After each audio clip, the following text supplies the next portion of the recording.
কঠোর নিরাপত্তার কারণে ঈদের জামাতে যোগ দিতে পারেননি পাকিস্তানের সাবেক প্রধানমন্ত্রী ইমরান খান।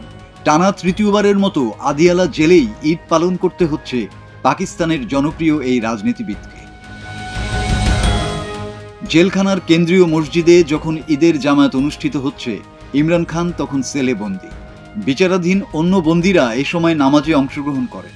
উচ্চ পর্যায়ের বন্দী আছেন যেসব জেলখানায়, সেখানে 3 দিনের বিশেষ নিরাপত্তা ব্যবস্থা নেওয়া হয়েছে। পাকিস্তানের গণমাধ্যম জানায়, অতিরিক্ত নিরাপত্তা হিসেবে আদিয়ালা জেলমুখী সব সড়কে চেকপয়েন্ট বসানো হয়েছে। মোতায়েন করা হয়েছে প্রায় 200 কর্মকর্তা। নিরাপত্তা রক্ষীরা 3 শিফটে দায়িত্ব পালন করছেন। জেলের বাইরে ইমরান খানের দল পিটিআইয়ের সমর্থকরা যাতে কোনো বড় রকমের প্রতিবাদ বিক্ষোভ করতে না পারে, সেজন্য নেওয়া হয়েছে নিরাপত্তামূলক ব্যবস্থা। মোতায়েন করা হয়েছে রিজার্ভ ফোর্স। ইমরান খানের বিরুদ্ধে আছে 100 মামলা। এর মধ্যে আছে রাষ্ট্রীয় গোপনীয়তা ফাঁস থেকে শুরু করে রাষ্ট্রীয় উপহার বিক্রি করে দেয়া। এজন্য 2023 সালের আগস্ট থেকে জেলে রয়েছেন তিনি।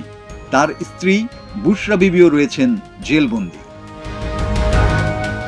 মাসুদ হাসান, বাংলা টিভি।